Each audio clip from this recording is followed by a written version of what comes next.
Umat Islam dianjurkan untuk selalu beribadah demi mendekatkan diri kepada Allah Subhanahu wa Ta'ala.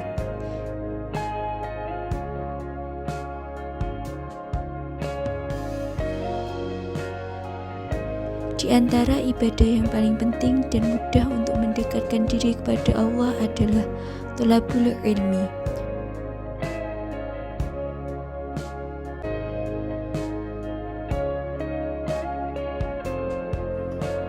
Thalabul ilmi adalah menuntut ilmu atau belajar.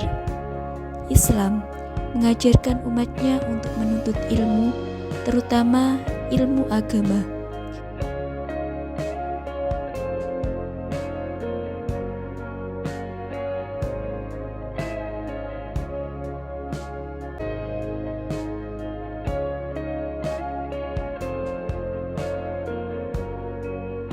Derajat orang yang berilmu akan tinggi di hadapan manusia maupun di hadapan Allah Subhanahu wa Ta'ala. Dalam Islam, ilmu akan membawa seseorang kepada hal yang baik seperti mampu membedakan mana yang hak dan yang batil, mana yang petunjuk dan mana kesesatan.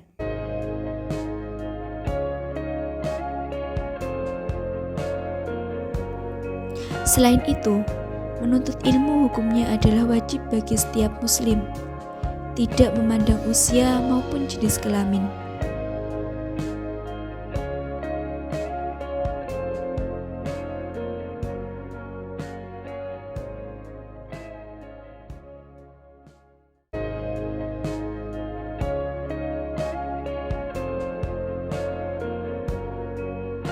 Seperti sabda Rasulullah SAW dalam salah satu hadis, thalabul ilmi faridatun ala kulli muslim, yang berarti menuntut ilmu itu wajib bagi setiap muslim. Hadis riwayat Muslim.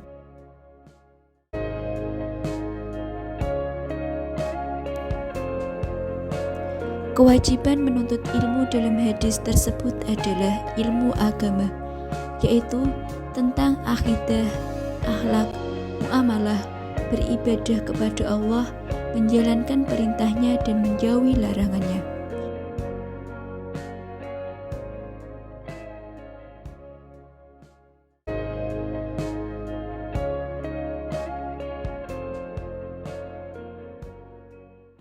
Dengan bekal ilmu yang baik, berpedoman pada Al-Quran dan Sunnah, maka akan mudah dalam menjalani kehidupan di dunia dan akhirat.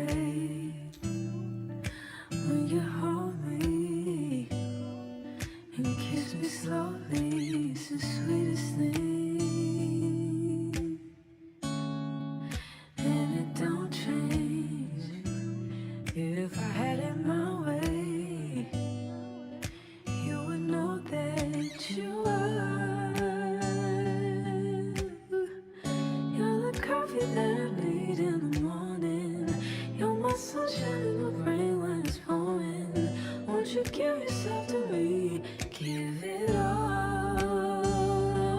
I just wanna see, I just wanna see how beautiful you are.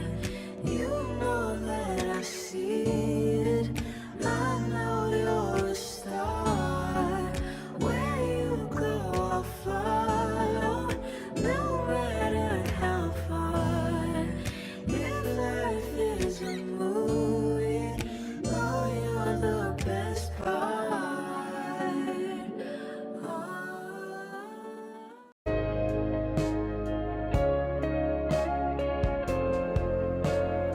Keutamaan menuntut ilmu dalam hadis Nabi Muhammad SAW. Yang pertama yaitu dimudahkan jalannya menuju ke surga.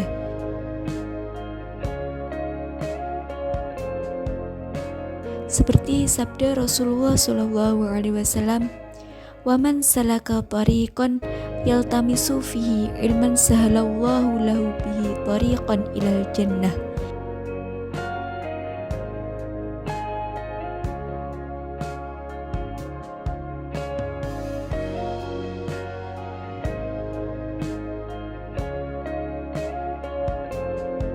Yang artinya, barang siapa yang menempuh jalan untuk mencari ilmu, maka Allah akan memudahkan baginya jalan menuju surga. Hadis riwayat Muslim.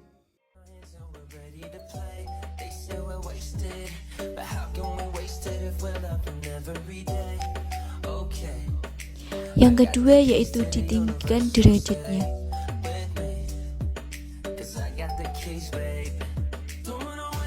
Seperti sabda Rasulullah SAW dari Ibnu Abbas radhiyallahu anhu,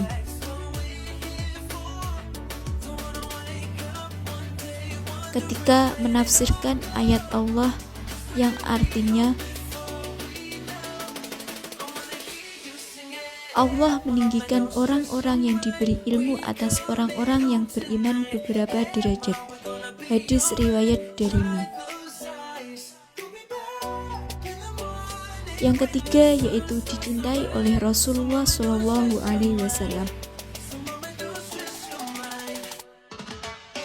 Rasulullah SAW juga mendoakan orang yang mencari ilmu.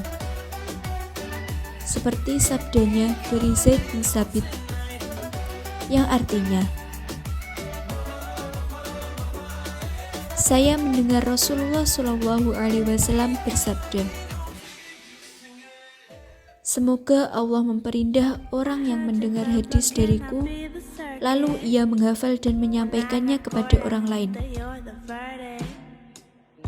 Berapa banyak orang menyampaikan ilmu kepada orang yang lebih berilmu, dan berapa banyak pembawa ilmu yang tidak berilmu.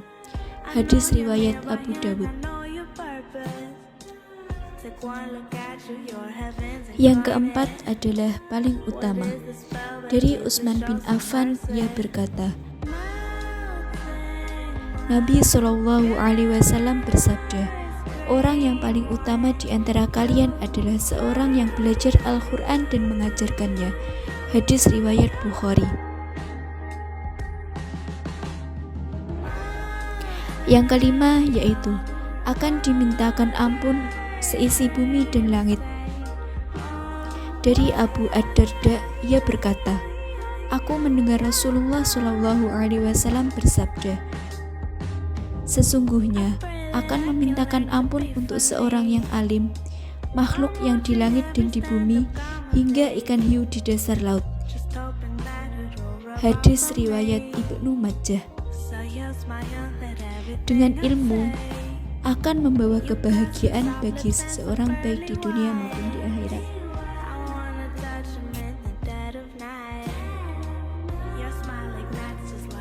Yang keenam yaitu bahagia dunia dan akhirat. Seperti sabda Rasulullah SAW, "Barang siapa yang menginginkan kebahagiaan dunia, maka tuntutlah ilmu. Dan barang siapa yang ingin kebahagiaan akhirat, maka tuntutlah ilmu.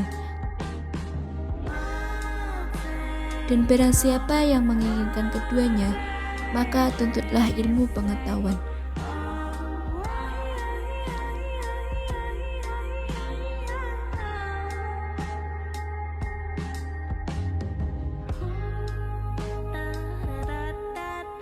Adapun adab-adab menuntut ilmu menurut Al-Imam Fakhruddin Ar-Razi yang dikutip melalui laman Nahdlatul Ulama.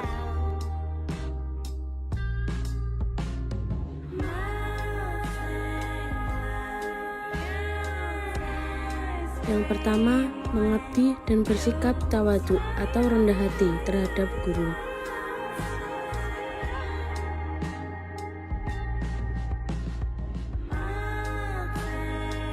Dari kisah Nabi Musa saat menyampaikan maksud bahwa beliau hendak ikut kepada Nabi Khidir dengan kalimat, "Bolehkah aku mengikutimu?" Terdapat sebuah teladan yang baik sebagai bentuk adab kepada seorang guru.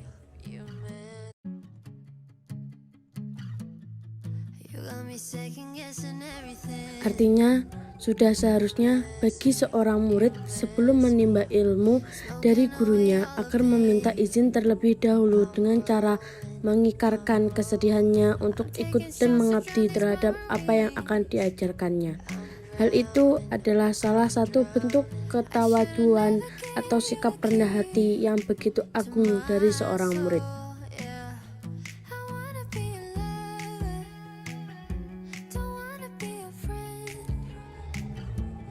Yang kedua, menyatakan diri sebagai murid yang tidak tahu apa-apa. Dalam menuntut ilmu, seorang murid dilarang untuk menyanjung dirinya, bersikap angkuh atau menampakkan kepintarannya di hadapan sang guru. Jangan menunjukkan diri telah menguasai satu atau beberapa bidang keilmuan tertentu. Seorang murid harus menampakkan bahwa ilmu yang dimilikinya sangatlah dangkal. Bila perlu, puji sang guru sebagai seorang cendekiawan dengan wawasan yang begitu tinggi.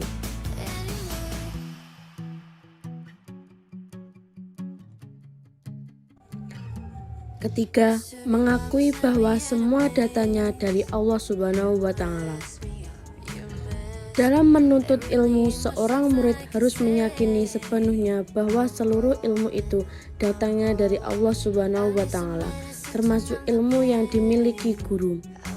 Seperti yang telah dicontohkan oleh Nabi Musa yang ketika pada saat itu meminta kepada Nabi Khidir agar beliau berkenan mengajarkan sebagian ilmu yang diajarkan Allah kepadanya. Oleh karena itu, sudah seharusnya umat muslim meyakini hal tersebut, agar apa yang dipelajarinya dari sang guru mendapatkan keberkahan dan keridhaan Allah Subhanahu wa Ta'ala.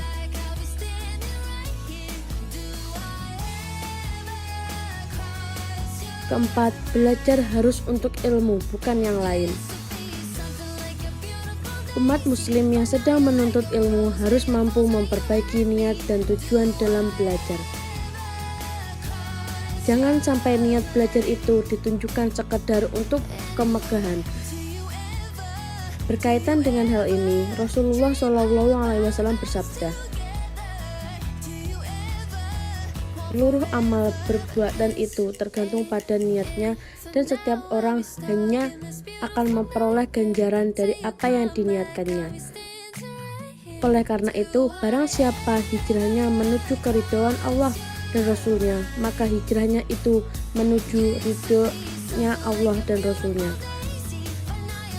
Barang siapa hijrahnya karena harta atau kemegahan dunia yang diharapkan, atau karena seorang wanita yang dinikahinya, maka hijrahnya itu ke arah yang ditujunya." Hadis riwayat Bukhari dan Muslim.